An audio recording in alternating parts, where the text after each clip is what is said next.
Olá, bom dia meus caros irmãos e irmãs, queridos amigos, amigas, os membros agora, os devotos de Santo Antônio, os membros do Santuário Santo Antônio. É uma alegria chegar até você, ao seu lar, com as nossas mensagens do Evangelho no dia a dia. Nós estamos percorrendo as meditações, as reflexões da 26ª semana do Tempo Comum. Nós já adentramos no mês de outubro, um mês importante, mês do Rosário, mês de São Francisco, mês missionário. Então nós somos convidados a colocar as nossas intenções de modo especial com esse olhar. Tantos e tantos missionários e missionárias. Esse mês importante, o mês de São Francisco, nosso pai, nosso fundador. A gente rezar sempre pedindo fidelidade ao Evangelho.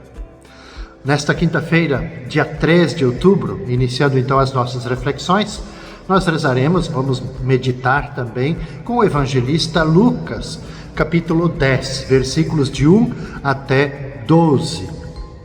O Senhor escolheu outros 72 discípulos e os enviou 2 a 2, na sua frente, a toda a cidade e lugar aonde ele próprio devia ir.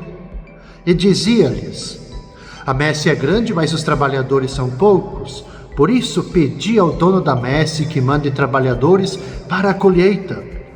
Eis que vos envio como cordeiros para o meio de lobos.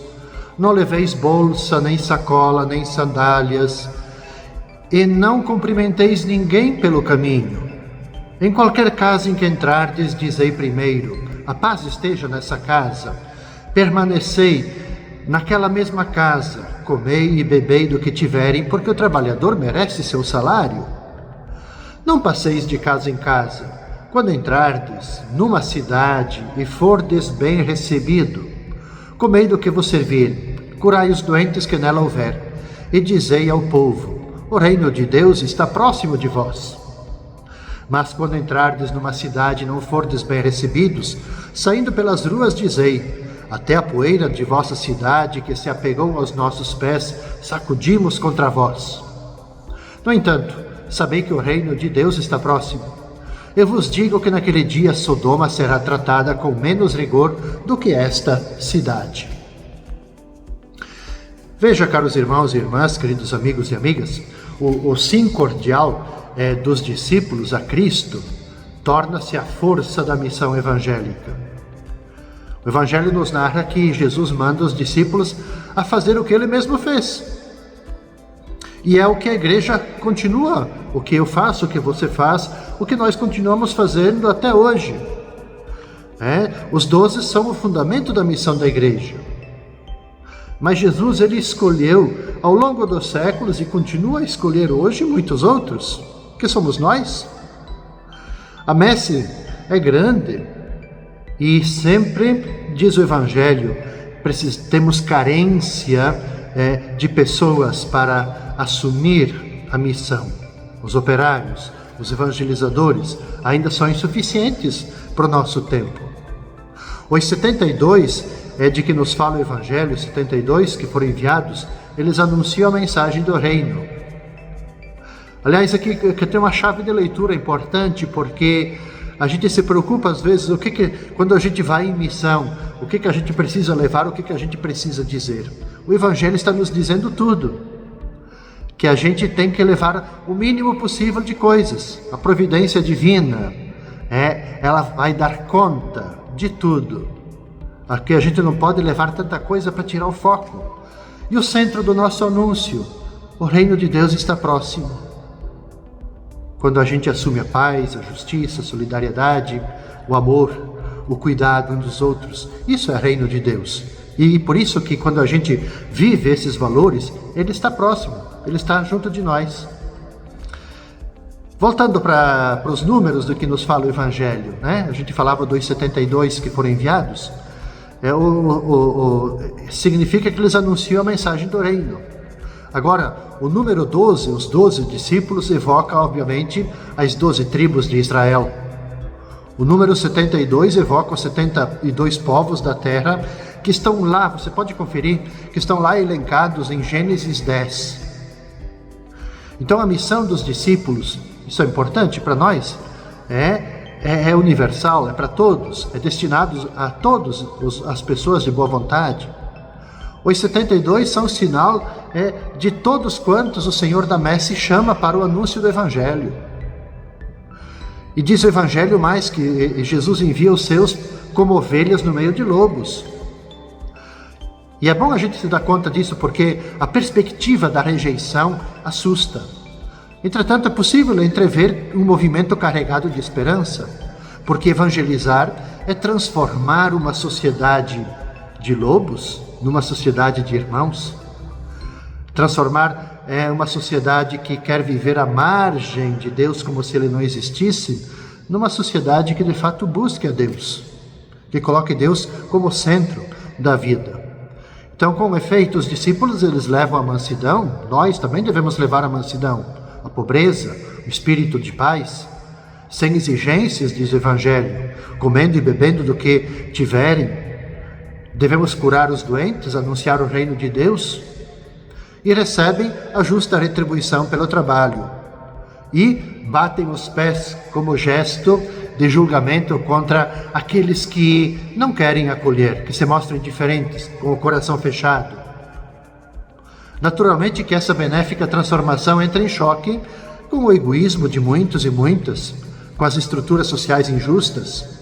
Então, diante do panorama um tanto sombrio da missão, os discípulos não precisam recuar de medo. Eles vão em nome de Jesus. O Senhor os envia à sua frente. Nós somos enviados à sua frente. Na sexta-feira, dia 4 de outubro, olha quem que está aqui. São Francisco de Assis. Dia 4 de outubro, sexta-feira, celebraremos São Francisco de Assis. Aquele que é considerado o padroeiro, o patrono da ecologia, o fundador dos frades menores. Para que bem possamos celebrá-lo, vivenciá-lo, a sua espiritualidade, nesse dia 4 a gente reza, a gente medita com o evangelista Mateus, no capítulo 11, versículos de 25 até 30, que nos narra o seguinte: naquele tempo, Jesus exclamou: Eu te louvo, ó Pai, Senhor do céu e da terra, porque escondestes essas coisas aos sábios, aos entendidos, e aos revelastes aos pequeninos. Sim, Pai, porque assim foi do teu agrado. Tudo me foi entregue por meu Pai, e ninguém conhece o Filho senão o Pai, como também ninguém conhece o Pai senão o Filho e aquele a quem o Filho o quiser revelar. Vinde a mim todos os que estáis cansados e oprimidos, e eu vos aliviarei. Tomai sobre vós o meu jugo e aprendei de mim, porque sou manso e humilde de coração, e encontrareis descanso para o vosso espírito, pois o meu jugo é suave, o meu fardo é leve. Creio que esse evangelho, ele foi a base da vida de São Francisco, a levar alívio, aliviar o fardo daqueles que estão cansados.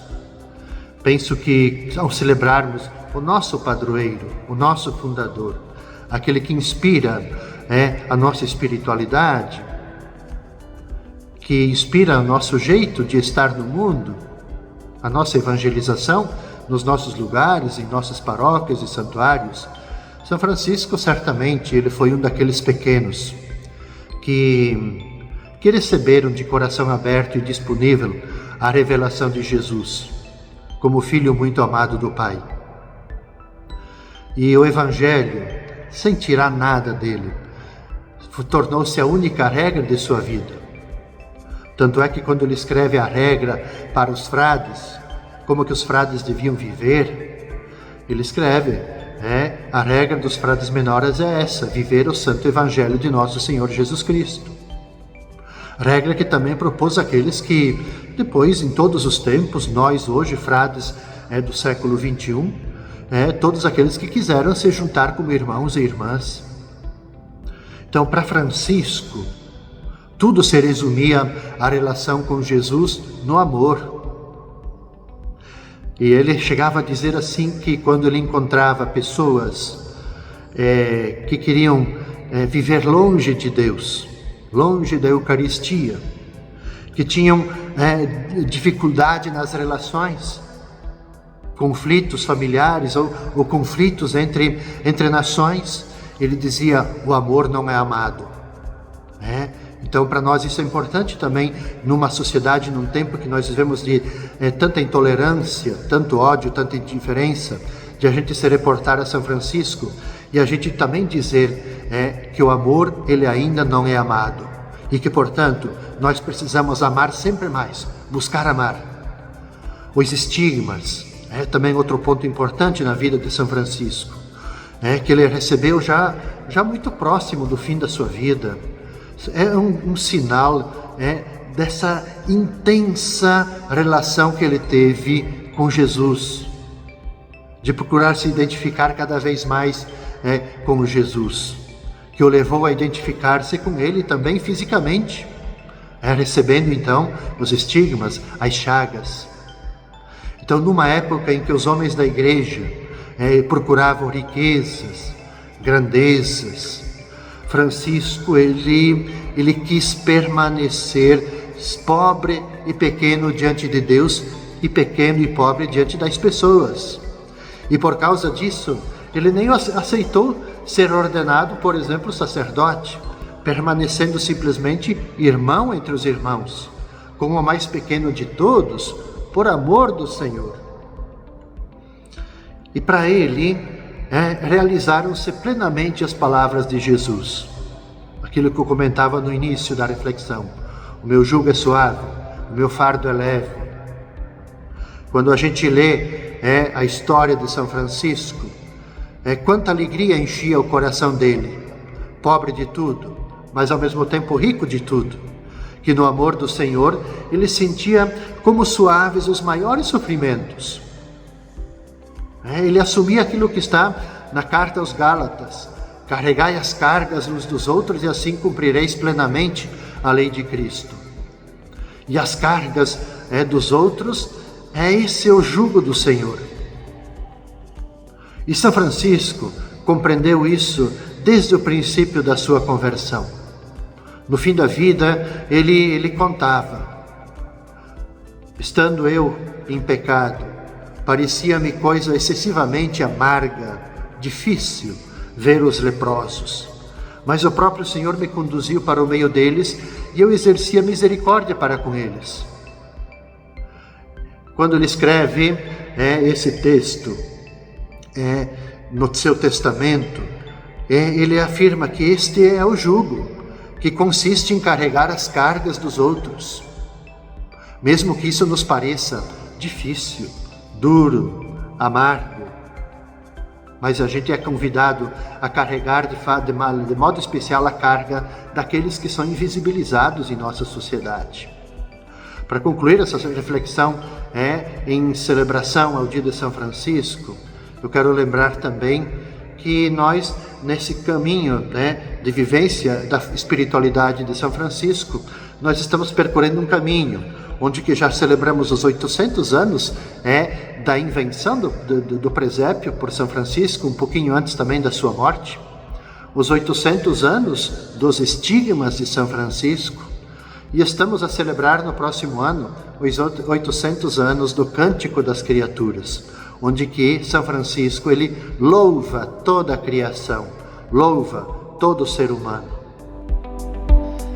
E no sábado, meus caros irmãos e irmãs, dia 5 de outubro, a gente reza, a gente reflete, medita nos nossos corações com o Evangelho de Lucas, capítulo 10, versículos de 17 até 24. Os 72 voltaram muito contentes, dizendo: Senhor, até os demônios nos obedeceram por causa do teu nome. E Jesus respondeu: Eu vi Satanás cair do céu como relâmpago. Eu vos dei o poder de pisar em cima de cobras e escorpiões e sobre toda forma do inimigo. E nada vos poderá fazer mal. Contudo, não vos alegreis porque os espíritos vos obedecem.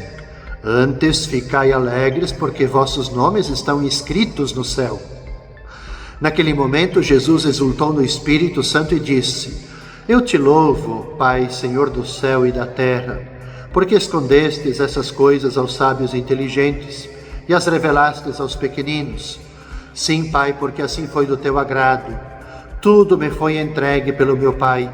Ninguém conhece quem é o Filho a não ser o Pai, e ninguém conhece quem é o Pai a não ser o Filho e aquele a quem o Filho quiser revelar. E Jesus voltou-se para os discípulos e disse-lhes em particular: Felizes os olhos que veem o que vós vedes. Pois eu vos digo que muitos profetas e reis quiseram ver o que estáis vendo e não puderam ver. Quiseram ouvir o que estáis ouvindo e não puderam ouvir.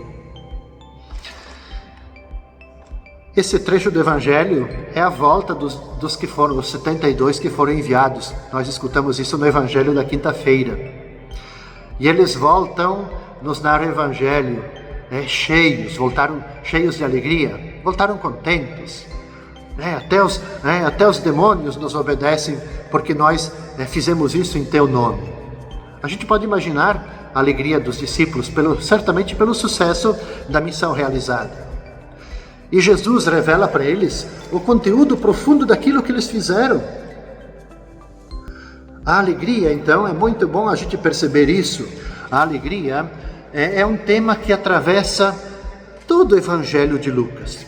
Se vocês tiverem tempo de ler em casa o Evangelho assim mais corrido, vocês vão perceber que é um tema de destaque, a alegria. E numerosas são as pessoas que experimentam profunda alegria procedente do Espírito Santo. A começar por Maria, que exclama: meu espírito se alegra em Deus, meu Salvador, porque olhou para a humilhação de sua serva. O próprio Jesus exulta no Espírito Santo, porque os pequeninos deixaram-se envolver pelos mistérios do amor de Deus. Coisas extraordinárias os discípulos haviam realizado pelo poder de Jesus, que os acolhe e participa da alegria deles.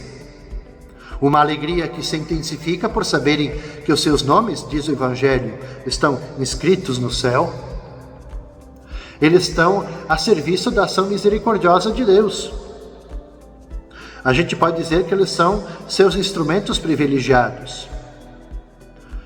Incentivo, então, a perseverarem, obviamente, colaborando na missão libertadora de Jesus.